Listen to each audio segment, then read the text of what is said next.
Hello, hello, hello, everyone. Happy New Year. Join us, join us. We are here live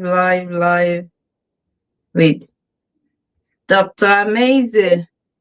So join us, please. Welcome on board. Welcome on board. It's Global Talent Visa Surgery. It's been a minute. The last one we had was with Emmy Jacks, who was endorsed by Art and Culture. And today we've totally moved out of research and academia and we've gone into digital technology. I think this is the king of Global Talent Visa.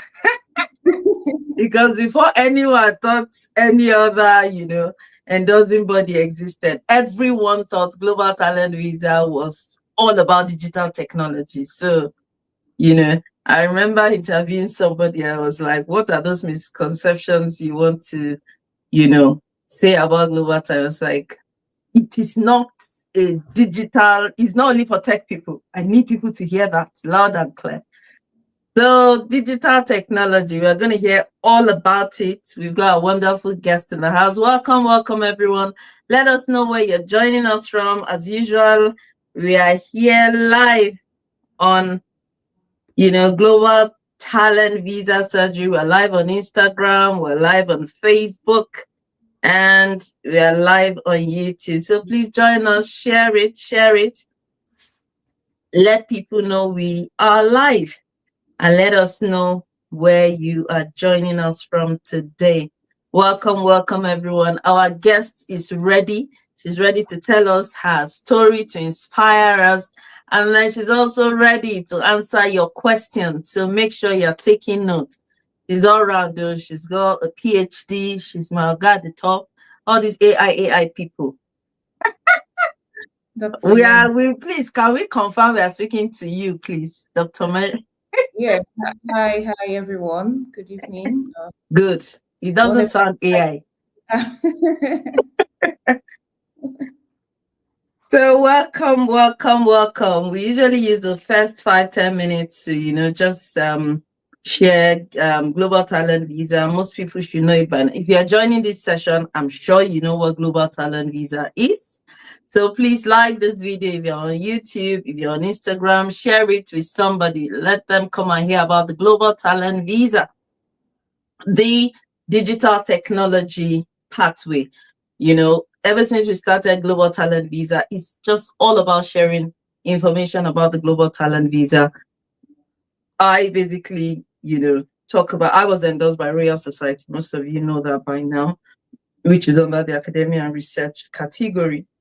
We've got the digital technology category, and then we've got art and culture. And we've got, we've had people from, we've had Odwa from engineering, we've had Amy Jacks from art and culture, we've had fashion designer, and then now we have digital technology. We've also had Route 3, which was by Busola Ajala as well, telling us about all the routes under the Global Talent Visa.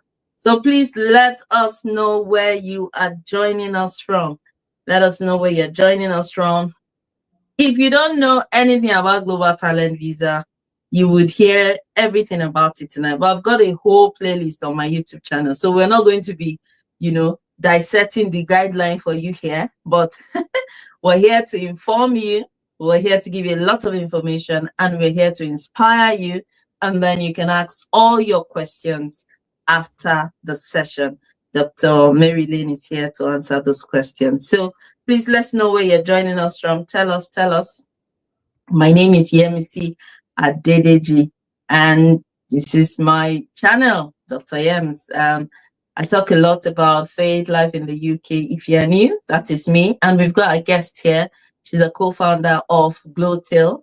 They also help people with, scholarships, everything immigration as well. They've got their company, but she's an AI expert as well. And she's a dual Global Talent Visa recipient. She was endorsed by, the Tech Nation in UK, and then she got the Australia, Global Talent as well. So in case, things are not working for you in the UK, just go to Australia. Hello, Anza. Thank you for joining. So please let's know where you're joining us from. We've got like a few more minutes just to, let people join. Let people join. Please share it, share it, share it. Make sure you like the video. Um, we are live on Instagram, and we are. Oops! I literally just cancel that now. Okay. Sorry. Sorry. I just guess I must have canceled the Instagram live while trying to just check on it.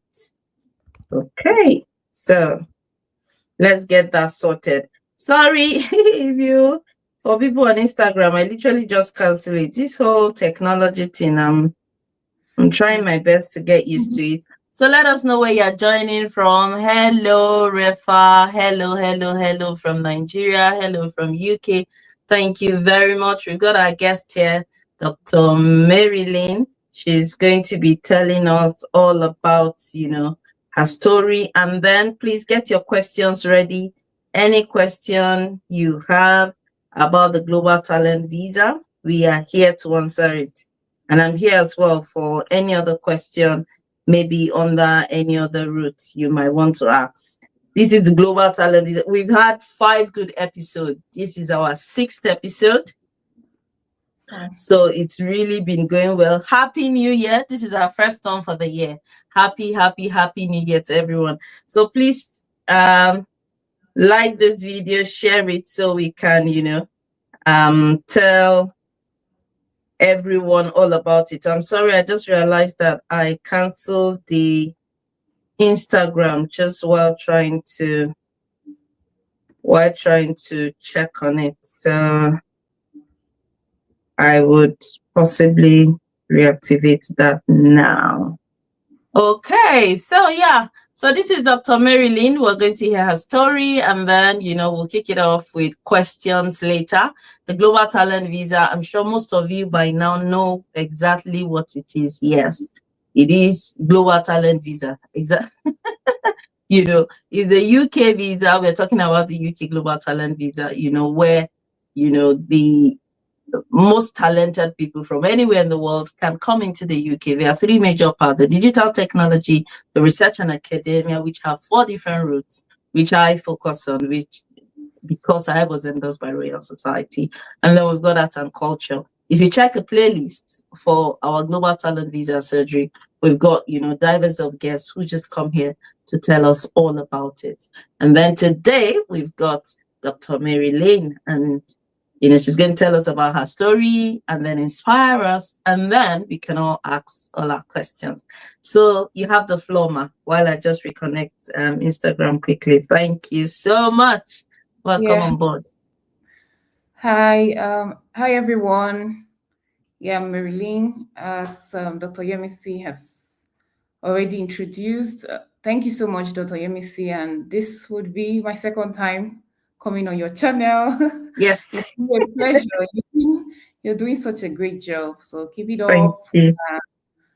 Thanks as well to the amazing community that has really been supporting this vision.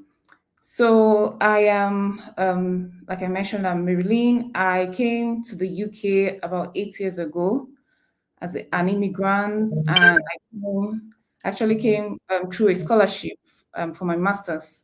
So I came for my master's scholarship. I did a master's in embedded systems, and during that time as well, I was looking out for scholarships in the UK, because maybe you would wonder what scholarship did I come with. So I might talk about that.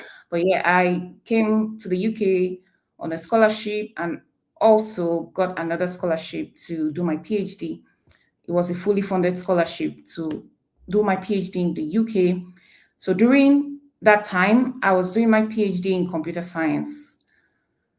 During that time, at some point, I knew that it was almost time. My visa was running out. I was on what we call visa clock, and it was running out. And that was how I came across the Global Talent Visa while I was looking for options, like what's the next step, looking out for plan A, plan B, plan C. So I was making plans for the next steps after my PhD, and that was where the Global Talent Visa information came across to me. So I think so, the first time someone shared the information, the first time I looked at the guideline, it looked so overwhelming. I felt, wow, this is a lot. Probably is a Nobel Prize winner that they're looking for. So I kind of just brushed it aside and said, no, I don't think I fit into the profile of what I'm seeing here. And I just carried on until somehow, maybe I think it was a YouTube video like this that I watched, and people were actually, a few persons were talking about it. And I got curious, more curious about it. And I started to really dig further into it. One of the things that really helped me in that decision-making process was actually, yes, having that initial conversation to understand, would people like me, and when I say people like me, people with my kind of profile actually fit into this global talent visa pathway? And that was really what gave me the assurance to carry on pursuing it. But yes, initially, the first time I stumbled on the guideline, it was a lot, right? When, for example, the technician or the digital technology routes, they listed a lot of options for the kind of evidence they were looking for. And they mentioned as well that you need to have up to 10 pieces of evidence, for example. And I felt, no, from this list, this was so much. And initially, yeah, I talked myself out of it, but it was just some information, more information gathering, watching YouTube video like this, and just hearing people talk about it. And I felt, okay, I think I need to go back and check this out again. And I kept coming back to the guideline as well, because the guideline is not like it's not like a one-off thing that you look at and like, okay, I've understood it. Or I kept coming back, even up to now, because I support people through their journey as well. I keep coming back to the guideline, and the guideline also gets updated. Like for the digital technology route, it was updated just 2 days ago. Right? So it's something that you need to really stay current and not assume that what I knew maybe last week is the same as today. So that was my journey. And after I got the UK Global Talent Visa, I also came across the Australian one, and I decided to also give it a shot. Things have really changed significantly for the Australian one, but I guess we're not here to talk about the Australian one today, but things have really changed, and I'm so glad I applied at the time I did, because the guideline has changed. Digital technology, you can't even find it on the list, because there's some other priority sectors that they have actually stipulated, and the guideline is tighter now. They've scrapped a lot of things. They've even stopped the initial global talent visa, and now it's the national innovation visa. They've rebranded it and changed a lot of the eligibility criteria. So, I mean, on that note, I would say if you are getting this information now and you're at that crossroad of, I'm really not sure, it's really good to get all the information and all the facts you need to get now and start plotting your graph towards pursuing this visa. If you've looked at the criteria and you feel that it's something you can give a chance. Why do I say that? Because the guidelines do evolve, things could change. I've given you just some few examples, like the technician, the digital technology route, the guideline gets updated. And sometimes when the guideline gets updated, you might go out of favor, because it might eventually not favor you, the updated one, because of the changes they make, right? Or it might be significant, it might be minor, right? But due to these changes, it's not something you just sit on, except you feel maybe I need more time to build my portfolio. But just make sure that it's not you talking yourself out of it because you are just afraid, or you feel maybe I'm not 100% there, like I felt in my own case, right? So, and that's why sessions like this are here, to just give you more insights. So you can also hear real life of people who have gone through the journey and have gotten it. So maybe my profile might look like yours in some way, right? It might not fully look like yours, but you might pick up something that will make you feel, okay, I think maybe I need to explore this further, or I think it's time for me to make the decision to forge ahead with this. So that's why really this is like a really good platform to explore and ask questions. Wow, awesome. So so your route was digital technology. Yeah, digital You were technology. endorsed by technician. What was the gathering the criteria like for you before we start? Yeah, we still got at least up until 7:30 before people start asking questions. Yes. So, well, let me give a bit of background to my profile.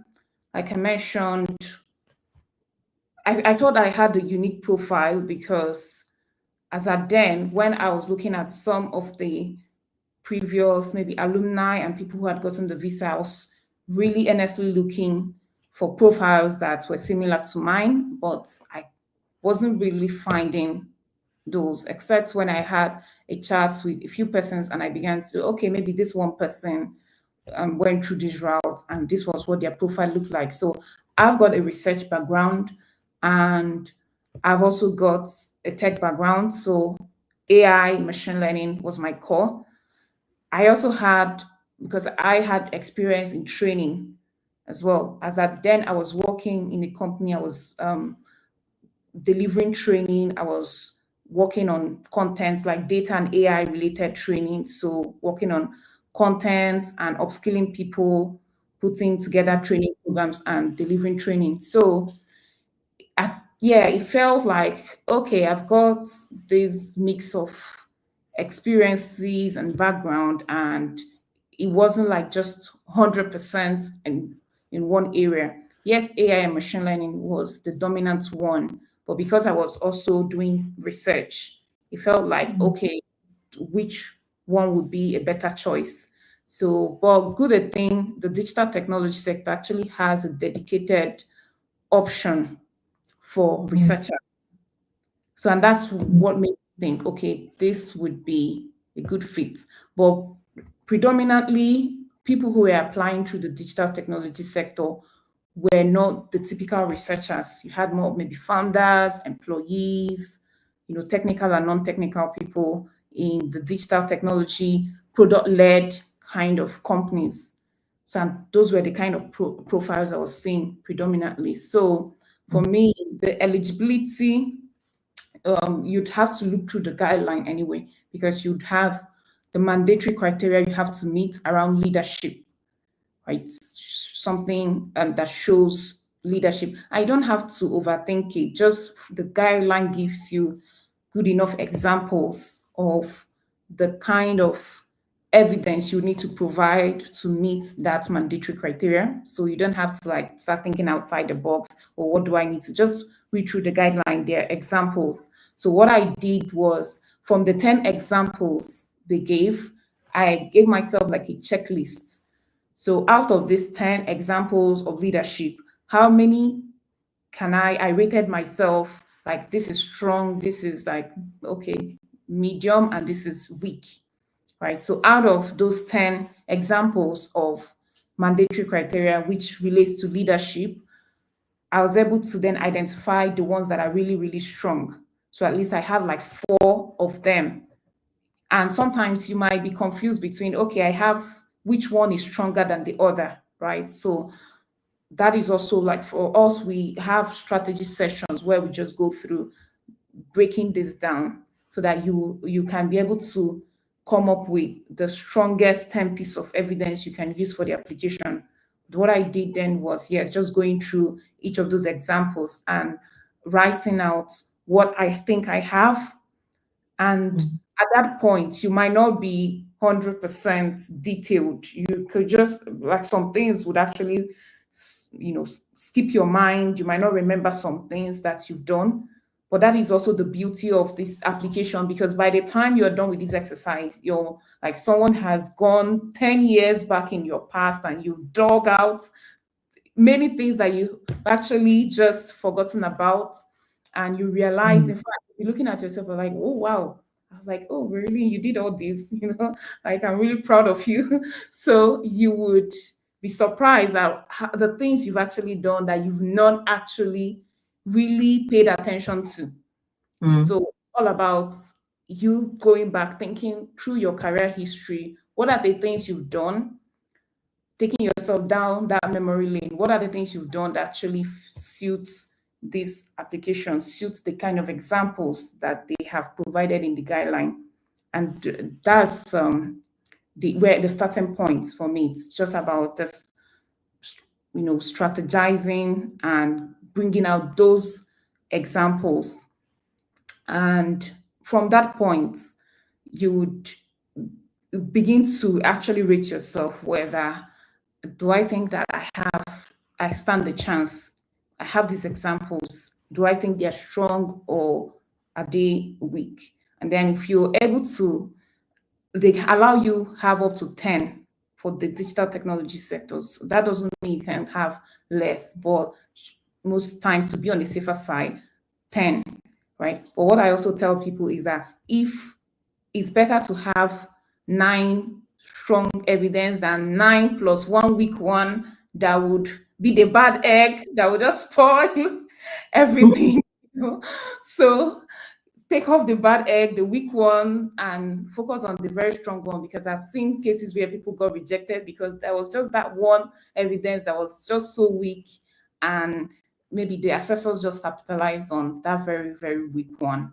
That's actually they pick up on that one and decide to reject that candidate.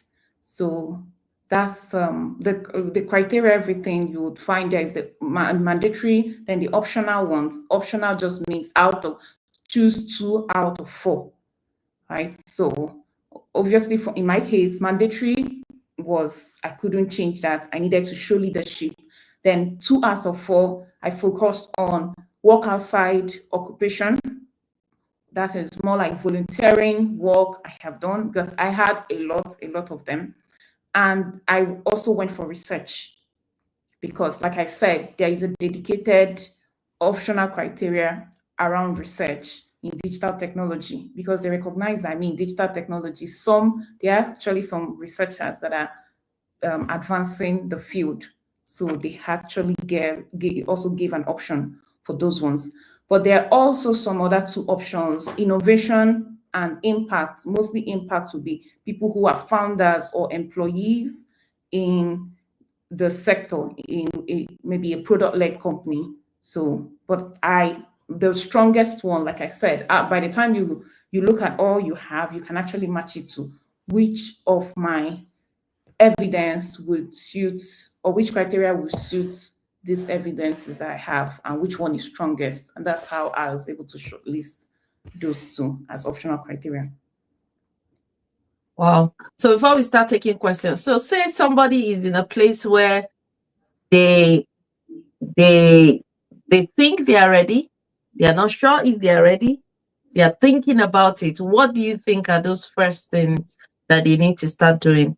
I know that with digital technology as well, you have promising talent. We are all exceptionals, isn't it? We have promising and we have leaders in this area. So if you're just hearing about that, promising would be someone that have experience, just either under or 5 years, and then talent, which are leaders, would be people that have experience more than 5 years. So what do you think they can start doing now before we start taking questions? Okay, so if they're not yet sure about their eligibility, I would say have a look at the guideline, and in practical terms, just you can break it into, like I said, the way I approach that would be to list out all the examples and just try to match that with the examples you have. And it's okay if in a particular one you feel, okay, no, I don't have this one. You skip to the next. And by the time you do that, you can actually check how many, for example, the mandatory ones, you might find, oh, actually, I just have 2 out of these 10, right? So it means that I need like to do more work to build up the remaining that I don't have, right? So you could see, okay, I have these 4, but I'm not super sure. At least it's a good starting point. At least you know that maybe I am not, if you were doing it like a threshold of 50, I am above 50 on this. And maybe I might need to do some more work to build up my portfolio for this application. But yeah, just looking at that guideline and trying to interpret it in context of your own profile and bring out those examples, outline those examples. That's what we tend to do in strategy session, just like breaking it down, draw out from your own examples, and then you can weigh it. Like, is this strong or is this a weak evidence in terms of how it aligns to the criteria? And of course, if you still need more assurance and guidance, there, videos like this where you just hear people's stories and exactly what they did, the examples.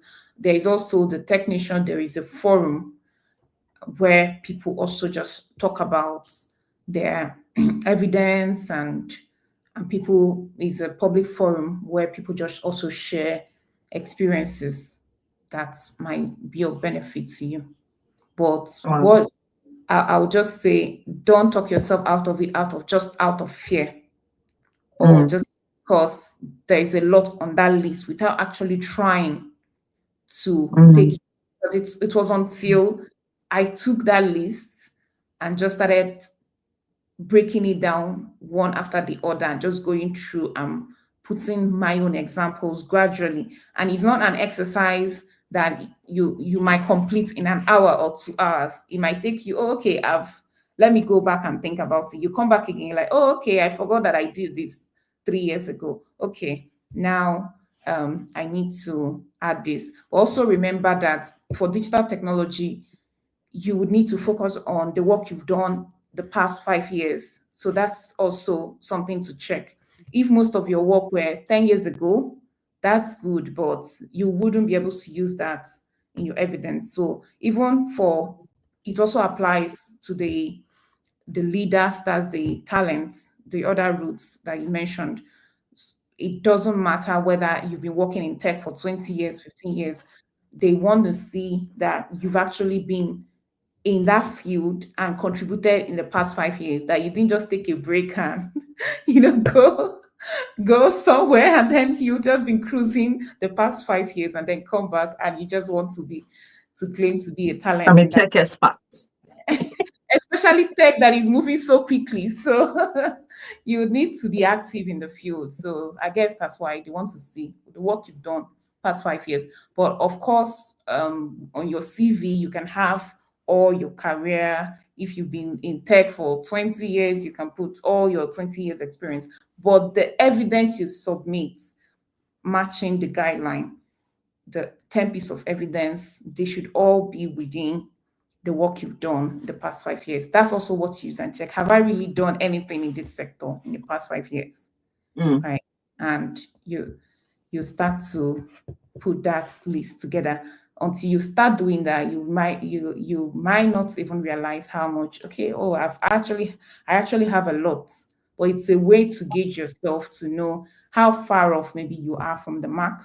Because if doing after that exercise, you realize, I have 5 out of these 10, and these 5 are really strong. Okay, that's a plus. But if you realize I have 8 things scattered here and there, but they are really very, very weak, then it just still means that there's still a lot of work to be done to strengthen yourself, your portfolio. Oh, wow, that's great. No, but you're right. I think it's in all the pathways, to be honest. I've had someone that was rejected just because they have the PhD, they have everything you think they should have, but the feedback was that they've got no postgraduate experience. So if you're claiming that, okay, you've got a PhD, your PhD study is not part of your evidence, if you get what I mean. Yeah. So you have to be almost be a potential expert. So you need to have some kind of, so either maybe just before your PhD, you were working in that field. It just seemed like, global talent now is actually for experts. And that's what it's supposed to be. But it's because they are becoming more strict because there's a lot of people now. The competition is really, really high. Everybody wants to apply for global talent visa. And I just want to add to Maryleen's point that it's not a optional visa of, okay, I can't go back to Nigeria. This is for people in the UK now. Let me just apply for global talent visa. You get a very big rejection. It's all about that preparation, thinking about it, like Maryleen said. Wow, wow, wow. Been talking for 30 minutes. If you've joined us in the past 30, the time goes so fast. If you've joined us in the past 30 minutes, this is our wonderful guest, Dr. Maryleen Amaizu. She's an AI expert, but we have her human form right here. She's real. She is real. She's, a lecturer. You need to know she does a lot of wonderful things. The other day she was double crossed by what's his name? Osheni, or what's his name, at a train station. And she was, is it Useni Osheni? Who is that guy now? I'm trying to remember, and she was passionately talking everything, AI, everything, she's a very passionate person, and that's why I love her. This is her second time on this channel. Like she said, we've had a proper interview. Like, it's almost like a coaching session. We have that interview on my channel, so you can go and watch it. There's a bit of it on their YouTube channel as well, Glotale as well. So we collaborate a lot with her, and it's been nice having her here. In the past 30, if you are new here, please like this video, share it with somebody that can learn from it. If you are a recipient yourself, let us know where you're joining us from. And please let the questions start rolling in. I can see there's a question already from Christy. So thank you so much. There are so many people on Instagram as well. Welcome. On Facebook, there's 1 or 2 people there, and on YouTube, we are all together. So please let your questions start coming in. Thank you so much to everyone who has joined us. Hi, we've got Hamza from UK. Hi, Hamza. We've got Rafa Hena. Hi. And then we've got one question already from Christy. Christy Ogbolo says, hello, want to ask a question. So I plan to apply under product management, but presently working as a project manager. Can I switch when I come to UK to project management? That's a very interesting question. Yeah. Okay, so first of all, there are 2 parts of the answer I'll give you. Where you talk about I plan to apply under product management, but you're currently working as a project manager. So what I would say, Christy, is in your application, because most of your work has been around, project management, you know your field better, you know what the distinction between a product manager and a project manager are better. So in your application, you need to also make sure that, for example, for the digital technology, you'll be asked to fill the skill, your dominant skill. So also make sure that whatever you're choosing to apply under product management, you have enough evidence of the work you've done aligned to the criteria you have on the technician guideline. So just make sure about that. The other thing is you coming to the UK to switch to project management is not really an issue. The only thing, just make sure that you're going to be doing that on that digital technology sector, because when you down the line, when you're going to be applying for your permanent residency, which we call indefinite leave to remain, you need to be able to prove that you've worked under the sector you were endorsed. So it's not going to be a problem. What you choose to do when you come to the UK would not be an issue, provided at least you can show evidence that you've worked, and you don't need to have worked that whole time, whether 3 years or 5 years, depending on the track you go for. You wouldn't need to have worked that whole time in that sector, but at least a portion of that time, you need to have worked under the sector you were endorsed, and you show proof of your earnings. So that's what I would say. Wow, awesome. So, Christy, can I just ask, are you planning to apply for a global talent visa from wherever country you're at the moment, or are you coming to the UK on a different visa to switch to global talent visa? Because all of this is important. Are you coming to study, or you plan to apply for global talent? It'd be nice to just have, a picture of, what your backstory is. So this is from Hamza, I think. He says, "Hi, Maryleen. In regards to AI and integrating this in a digital-led product, what are some professional bodies you can suggest we join, if you have any in mind?" She will have thousands, I'm sure. Hi, I don't know if your name is Ecosis, but okay, I'll use the name I see on the screen. So you're talking about in regards to integrating AI and integrating this. When you talk about professional bodies, right? Because I'm trying to understand if it's in context of the Global Talent Visa, or you're just asking to know which professional bodies to join.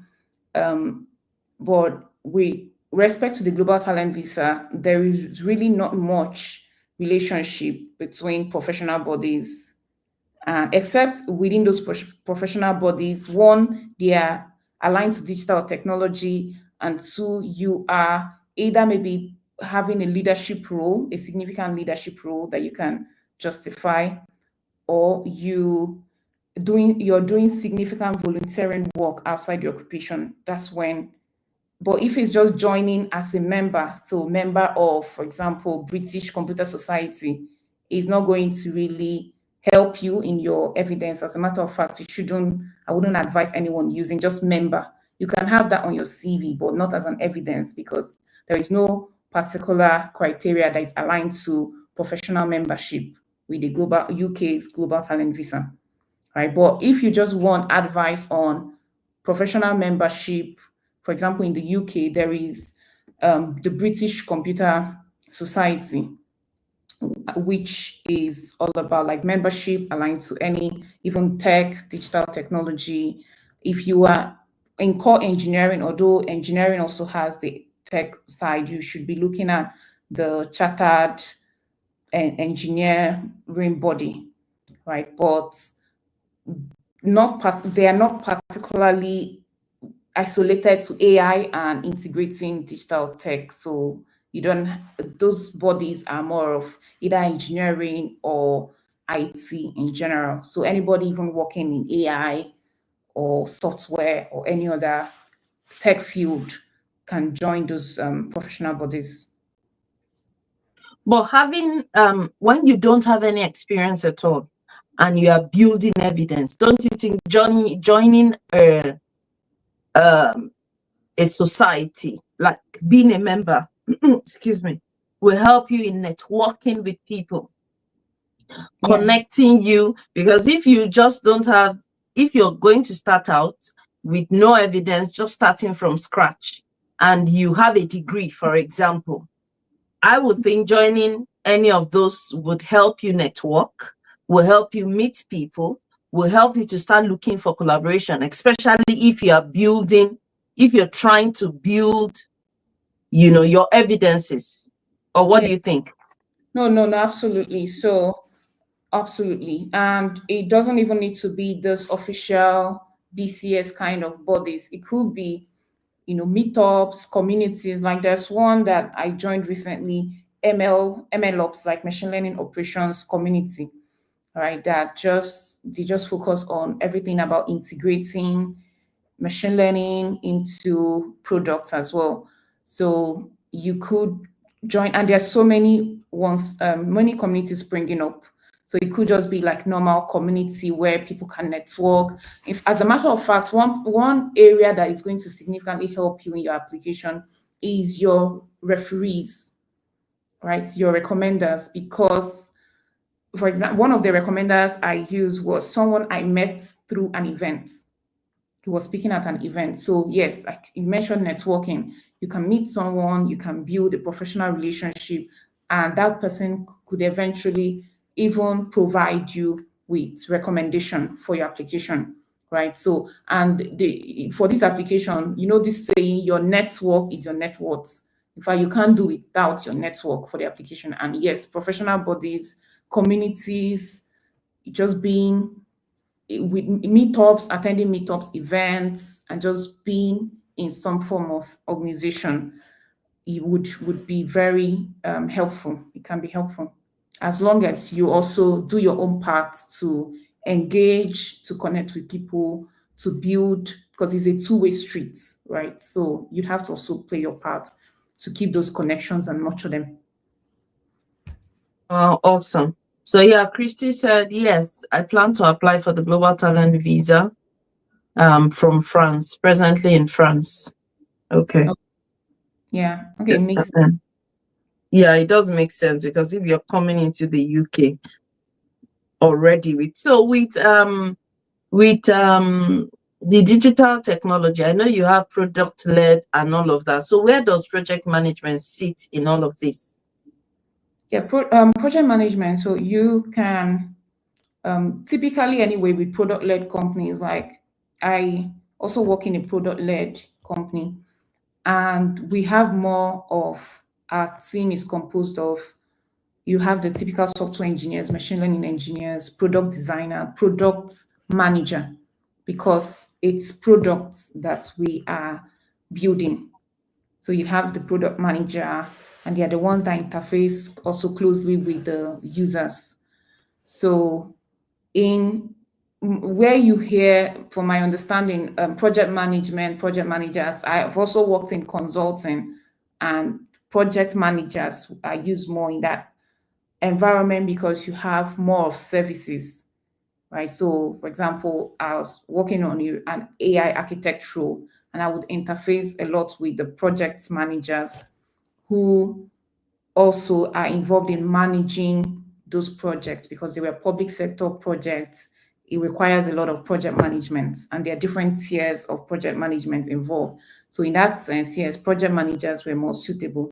So it really still depends on the kind of, because I'll give you an example. In the product-led organization I work in, I've not heard project managers as per the typical project manager. I hear that more in service-led or consulting, and consulting companies are typically not the companies that, well, in the guideline, it already states that typically consulting companies are not eligible, or people working in consulting companies are not eligible. That does not mean you cannot apply if you're working in a consulting company. You just need to have evidence that proves the other evidence you need to show that align with the criteria they want, right? So for example, you cannot use that typical consulting evidence in your application. So you just need to make sure the evidence you use would align to the criteria. Why I say that is, let me use in my own case. When I was applying, I was not working in a product-led company. I wasn't working in a product-led company. So I had to use evidence that aligned to the kind of experiences I've had and the kind of evidence I have, right? Research, like I mentioned, work outside, occupation. So if you fall into that bracket where the current place you're working does not fit as a product-led, you can think of the criteria that will match the evidence you have, and it could be from any work you've done within the past 5 years. Yeah. Okay, awesome. That's very good. Hi. If you're just joining us, welcome on board. We are here with Dr. Dr. Amaizu. She's, inspired us with her story, told us how she went about it. And now we are taking questions. We've interviewed her on this channel already where she told us, gave us a lot of tips about Global Talent Visa. I'm going to pin her interview in the comment section shortly. So we're taking questions now. So if you have any questions about Global Talent Visa, digital technology, pathway, she is here to answer all your questions. We've had different questions already. And then, yeah, this is Ecosystem's response. He said, okay, understood. Yes, I have joined the BCS, but was just thinking of one for AI. But the explanation makes perfect sense. These are those exams when you write after the write, they now give you session A, B, C. Does contributing to a project as a member of a technology in university count? Okay, interesting one. So, well, in the guideline, I'll start from the guideline, what the guideline says, and then I would speak as well from experience and also helping people and seeing rejections around this. So, contributing to a project as a member of a technology in university. The question is, in what capacity? Let's say if you were doing this as part of your master's project, it's a project, but you're contributing as part of your master's project. Now, or you'd find the guideline does say that any work you've done that is just around your master's is not acceptable.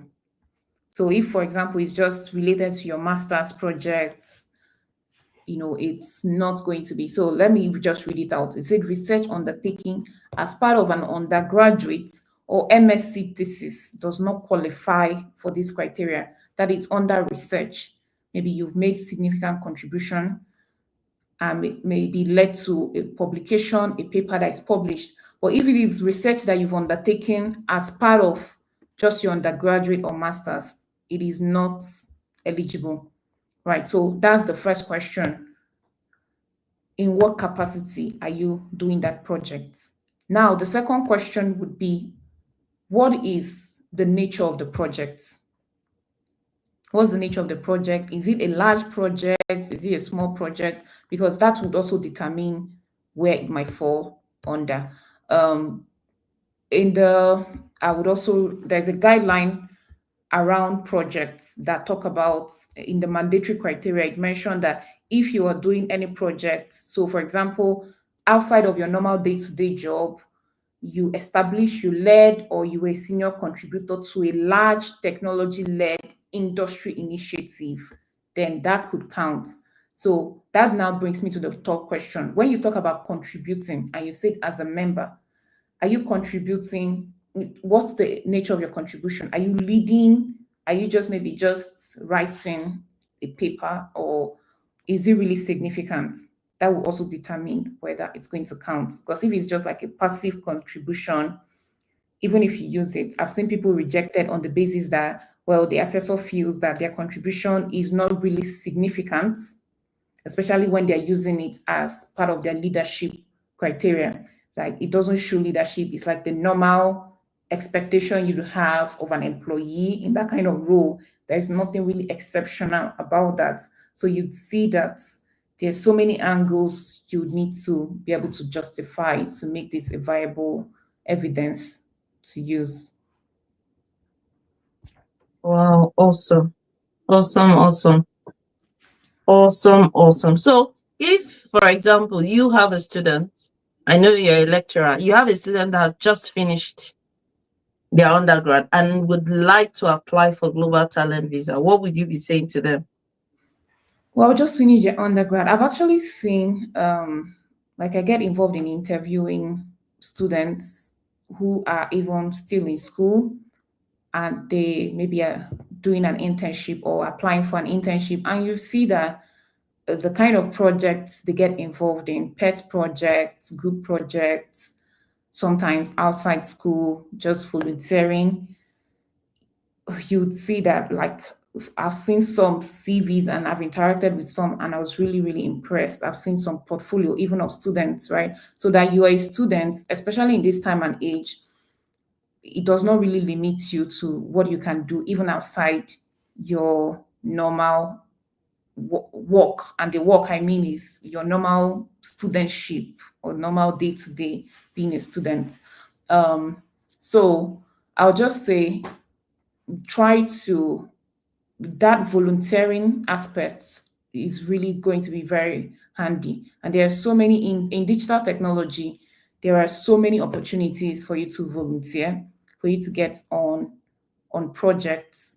You could even, for example, even in the university, you might have like a PI that has a project. I'll give you an example. One of the evidence that I used was a work I did. I volunteered. I was a facilitator for a data study group. Data study group is a collaborative hackathon that is organized by the Alan Turing Institute, which is the UK's AI research institute. And I came on board. I applied. Normally they would put it out there, they will advertise it, and I applied and I got in. I was also made a facilitator, and it was volunteering. I did it while doing my PhD, right? And yeah, typically you have masters and PhD, but also graduates that get involved in that project. So it's a good way to also work with others, because you might be working with 10 other researchers, 10 other postgraduate or graduate students alongside. So another example is I attended lots of summer schools as well, like more than 7 summer schools as a PhD student. And in some of them would work on projects. In some of them, there will be hackathons that some of them will participate in hackathon, win prizes. So you get lots of opportunity, but you need to look out for those opportunities as well. So that's what I'll be telling that fresh graduates: build up your portfolio. There are lots you can do. Stack Overflow. In fact, some of the evidence that they mention in open source contribution, you see things like Stack Overflow, your GitHub. So maybe you were contributing to a particular GitHub project that has gotten a lot of stars, which is like a way, like your reputation on that project, or you've been an active contributor on Stack Overflow, just really helping people. You're doing a project and people ask questions and you just give answers, and people like give you thumbs up for the answers you give. So there are really lots you can pick up and do, but just make sure it's something you're passionate about and you can be consistent with. Like for this application, consistency is very important. If they make a statement that any evidence that was submitted solely to support the timing of the application would be rejected. What that means is, let's say, oh, I know that I'm going to apply in February, and then January that's when I start doing all the Stack Overflow, I start doing all the speaking, I start doing everything. And everything you did was just in January, and February you've applied. That's good. Maybe you have the 10 piece of evidence, but everything, like they'll be wondering, what were you doing in the past 2 years, 3 years, 4 years? Yes, so it's all about your track record and consistency. Awesome. So it just means if you're not ready, you need to build up. You need to be ready to build up. So ecosystem also say, as part of a project, for example, part of the university cyber security community, meaning this will be outside of your course and will be like an extra curriculum activity outside academic lectures. So I guess you've given some of those examples of things that, I guess he was just, he asked a question about projects, and then now he's talking about like something that is like outside his course. I think that can count as volunteering, can't it? Potentially, yeah. Like I mentioned, those factors, the nature of your own contribution, the kind of projects, how significant it is. So yes, since the third part was whether it's actually really outside your course, which you have highlighted here. But the other aspects too, you need to justify them too. Well, awesome. This is from Hi Kabir. He said, I'm not sure I heard you clearly, but did you say MSc thesis does not count, even if it was published? I'm reading out the guideline. So this is right in the digital technology guideline. It says research undertaken as part of an undergraduate or MSc thesis does not qualify for this criteria. So it's very clearly written there in the guideline. Wow. Awesome. So you've heard that, Kabir. That's straight from the guideline. I posted the guideline earlier on the chat, and that's the most recent guideline from Technician. So please check it out. Like, we said in our interview, the guideline of any of these endorsing body is the Bible. Is the Bible of Global Talent Visa. You can see even our wonderful guest, the AI expert herself, she has the guideline so that, so you won't be misled. The guideline is just, it is everything. So yeah, ecosystem said, thank you. This is great. And what I was thinking, thank you for answering my questions. You are most welcome. So yeah, this has been going well. We've had, lots of questions. We've still got 10 minutes to go. Welcome, welcome. If you're joining us on Instagram, on Facebook, on YouTube, we are talking today with Dr. Maryleen, and she's been telling us all about the digital technology pathway. So it's very important to read the guideline. Kabir is just saying thank you for clarifying that. So yeah, if you're in the UK, any part of the world you are at, the Global Talent Visa is something you can apply for, but you must have your evidence. It's a full package. Without your evidence, I keep telling people, there are some people that are just hearing about the Global Talent Visa, which is good. This is why we are doing all these sessions, because more people need to hear about it. But you need to start thinking, do I meet the criteria? How do I meet that criteria? And it's not a, tomorrow I want to apply. Next week I am ready. Except if you had that evidence. When we spoke to Odua during her session, she was like, there's so many things she was doing in Nigeria.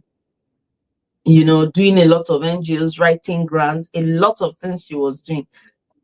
She never knew. She was just living her life, with a lot of passion and all of that. She didn't know that those things would become useful. She came to her master's in UK and just, heard about Global Talent Visa, like, you pick something on the street, and everything she needed was just intact. She doesn't have a PhD, but she's been an engineer all her life, and, she got endorsed. So yeah, it is very, very, very possible. So as we wait for more questions to come through, can you tell us some misconceptions about the Global Talent Visa?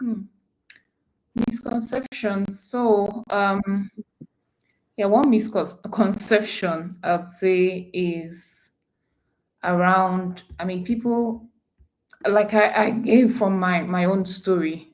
People, the initial time, I had the misconception that it's the Nobel Prize winners that should be applying for the Global Talent Visa, right? So not the common person like me. So that was one misconception I had.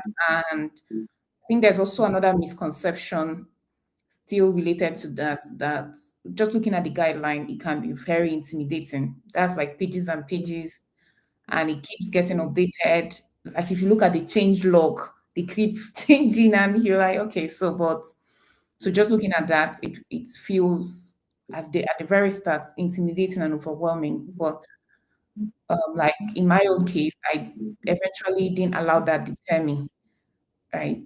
So that's a big conception people have, that you need to be maybe like a founder, Silicon Valley kind of founder to really win it. But there are people who are just, like you say, doing passionate things in the sector, in their niche, and it's really making impact. And they've actually used that, like myself, in the application. When I was also doing some of the work that I was doing, I never knew anything about the Global Talent Visa. As a matter of fact, it was actually dying minutes. I had less than, I think it was just about a month I had left on my visa. And I was thinking, okay, plan A, maybe post what's the name of that one? To Graduate visa. study, PSW. Okay, plan B, skilled worker visa. I actually had like a skilled worker visa option waiting because of the job I got then. And then like, okay, global talent visa. So when I heard of it, I was like, okay, this one will be number one. Let other ones shift. So I just shifted the other plans. I'm like, okay, let's try this one first. And so even the job, I was like, okay, I'm applying for this. Let me get a decision before and anything else because I want to make sure I get that decision first and not just accept the skilled worker visa and just having to go back and forth with it. Wow, wow, wow. Awesome. So it is possible to, get, so just keep doing what you do, basically. Because I could imagine if you didn't have the evidence, for you to just wake up and say, oh, okay, global talent visa it is. You had the evidence that you could submit. And, like Dr. Amaizu said, that guideline should be your friend. Sit down with it, make a list, and just, like for me in the academia and research, I just had to look at all the routes. What are my options? I would have applied for route 3, but I was just a month short of the 12 months criteria. And then because of COVID, they waived some things. I did not still meet this criteria. The grant was there, everything. But unfortunately, they were going to extend the grant, but the grant extension letter wasn't ready. So then I had to opt for route 4, which was the peer review route. So, excuse me. There's a lot in this visa that you need to think about. There's a lot. And that's why we're here to give you as many information as possible. Wow, it's been a wonderful 1 hour. Wow, time We've flies. been talking. Yes, 1 hour is gone. The digital technology is a very popular global talent visa category. Most people just think, in fact, most people think global talent visa is only for tech people. Yeah. Because it's quite popular. So many people know about it. So I'm not surprised that we're not even getting very complex questions. Because digital technology people always feel they own this visa. They can just get it by, snapping their finger. That's why they change people's criteria every other day, because Oh my goodness. It's like maybe I don't know what's going on. They just update and update. it's evolving. You guys, the tech is not, tech is evolving, and, lots of things are happening, and there are lots of people applying. I can count the number of people that I know that have, that were endorsed by technician. There are loads of people. In fact, the other, what are they calling them? The other endorsing bodies, they are babies near technician. I can't wait for, I guess, this year's data. That data that Home Office release of. I always look forward to it. It's always interesting to read, all the compilation and all of that. So before you go, sorry. It's good you're creating more awareness about the other routes as well. So keep it up. Yeah, we have to, so that you people will not take over the world. You have taken over the world already. These AI people. Well, yeah, it's just about, like we said, it's all about the evidence. It's all about the criteria. Any of the routes. And in fact, I had good news today. Someone just messaged me. She also got global talent visa. Route 3. I was just jumping. Congrats. And then last week as well, someone got their ILR as well. And, it's just these little videos, So please share the videos, share the information out. You just never know what, people need to know, what people would like to know. And yeah, reach out to us at any time. Go and find Maryleen. She's on link. In fact, if you put her name on Google, she'll pop out. She's that popular. So we know big people on this channel. It's the Lord's doing. It's marvelous in our sight, and we are so proud of. We are proud of you. Thank you so much. So what are your final words to, I know a lot of people, some people might be catching up on this video later, to get some insights and all of that. We've talked about your story, you've inspired us, we've had a few questions, and we talked about misconceptions. So, what are your final words for those in the digital technology category of the Global Talent Visa? Thank you. Yeah, so I'd say this is for those that are yet to apply, and maybe you've also applied, you've gotten it. I give myself this advice regularly. I say that the global talents is not a destination, it's a journey. Because Mm, oh, it could be rigorous, the whole process, putting it together, putting your evidence, but it's worth it and it's also continuous. Yeah, because the kind of things you were doing to get your global talent visa, it's mm, something that, if you look at it, it has a lot of impact on your personal brand, on your career profile, your professional journey, and all that. mm, So even if you feel, oh, I'm way off from the mark, there are 2 points you're going to score by working towards this visa. One is, yes, hopefully you get a global talent visa. But the second, even most important one, is that you're going to be giving yourself, your career, a very big boost. Because whatever actions you're taking today and doing it passionately as well, working towards this as a goal. Some of us, we didn't have global talent visa as a goal, but now you have the awareness and you're starting mm, steps, having it as a goal, and hopefully it keeps you motivated that, okay, I have a goal, right? But it should not just even end at the global talent visa. It should be around like this, my career, I'm coming into a country, I'm an immigrant, or I want to extend my stay in this country. I want to make myself super relevant, because the target of this visa, I was reading the AI opportunities action plan that was launched a few days ago.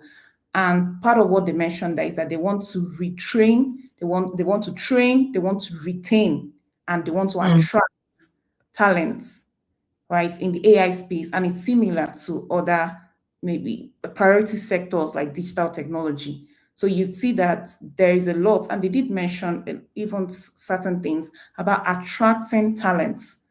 So, what kind of talents would a country like the UK, the Western countries, want to attract? These are talents that people who are doing a great job, and when they come into the country, they would contribute. But when you think mm, about your own career personally, you also want to be put yourself at a vantage position, right? mm, Your increase your negotiation power, increase your profile, so that you will get more opportunities when you come to that country. So keep putting the efforts. Yes, you're working towards this goal, and even if you are nearly there or you already have it like us, just keep working towards, because you are going to keep inspiring people. You're going to also keep your career at that very high pedestal. So that's my final thoughts. Wow, wow, wow. So yeah, the global talent visa, it's kind of beyond you. At the end of the day, it puts you out there, it opens doors for you. In fact, it makes you, look back. It's a very reflective visa, Yeah. especially for, when you sit down and, like Dr. Amezi said about sitting down to do a list, to do a checklist, and you take your time to do it. It makes you, look at your entire career like, woo, this is how far I've come. So it's a wonderful visa. And anyone can get it, honestly. Like she said, it can be intimidating when you see those criteria. But if you sit down, and it's unique to everyone. Global Talent Visa is, something I always say, destiny is per head. A global talent visa is unique to every individual. You heard what Dr. Amizi said. When she wanted to apply for this visa, she did not, see anyone that had her profile. And that's why, we keep on this channel, we keep interviewing guests, people who have had, both those that have been rejected and then they reapplied. We've had Emmy Jacks was our last global talent visa surgery in December. His application was rejected. They told him that he doesn't have some criteria, that he should withdraw it immediately. And he said he gave himself 24 hours. What they said they wanted, some performing arts thing, because he's is a visual and performing artist. He came to UK from Nigeria from Nigeria. He's now in the UK as an artist. I'm like, are you sure I'm in the right profession? Why am I reading this hard? I should be dancing and jumping and I'll come to the UK. You're already And you're doing content creation, so keep on. this is part-time, doc. This is my part. And to the glory of God, he's in the UK at the moment. We had a surgery with him last month and we interviewed him because it was quite an interesting story. And that's why we are here to inspire you. Anything is possible. Look at Christy, who joined from, France as well. It might be her story we'll be sharing someday. So keep doing what you are doing. Luckily for Emijax, he had those evidences, just like you. 1 month you were trying to decide, you must be doing something. Take record. It might be, it might sound very funny, but make sure you have record of everything you're doing. If Global Talent Visa is your target, you need that evidence to be able to meet the criteria. And, reach out at any point in time. There are lots of stories. We've got a whole playlist on my YouTube channel. If you're joining on Instagram, my YouTube channel is Dr. Yams. There are lots of stories. We have a whole playlist for just Global Talent Visa success stories. You will see Dr. Amaizu there as well and some other people. Then this Global Talent Visa surgery. Last year we did it fortnightly, but wow, it's a lot to even catch people to do it. So we moved it to once in a month so that it can be effective. Thank you so much. So please like this video, share it. Also, Glotale, they're on YouTube. They are also everywhere on social media platform as well. We've had a lot of collaborations with them as well. Dr. Amaizu is one of the co-founders. And, all we are doing is just giving information out there and seeing how we can support one another. So if you have just joined us, we are rounding up now. Thank you for... You can watch this video again on my YouTube channel, Dr. Yams. If you're on Facebook, it's going to be there. On Instagram, you'll be there shortly as well. Hi, Mouthpiece of the Gods. You just joined us. Yes, you can rewatch. You just joined us on Instagram. I was almost going to ask him what are the gods saying, but I had to Mouthpiece of the Gods. That's such a wonderful name. So yes, you can rewatch it on my YouTube channel immediately after this live. My name is Dr. Yams on YouTube, but you'll find it on Instagram shortly. It will take like 30 minutes to come on Instagram. So thank you to everyone that has joined. Happy New Year to everyone. Our next Global Talent Visa surgery is going to be next month by God's grace. Let us know in the comment section if there's a particular endorsing body you want us to bring someone. We'll go and find somebody. They must come and tell us their stories. They must come and inspire us. Dr. Amaizu knows I will be chasing everyone, so that we can all be informed. Thank you so much, Dr. Amaizu, for taking our time after a very long day. We are so grateful. And watch out for another collaboration with Glotale. I'm sure I'll be the one on their channel next. So yes, we are going to Glotale next. So please follow Glotale on YouTube. They're everywhere as well. And by God's grace, we will see you on the next Global Talent Visa surgery. God bless you. No limits. Thank you. Bye. Bye. Bye, everyone.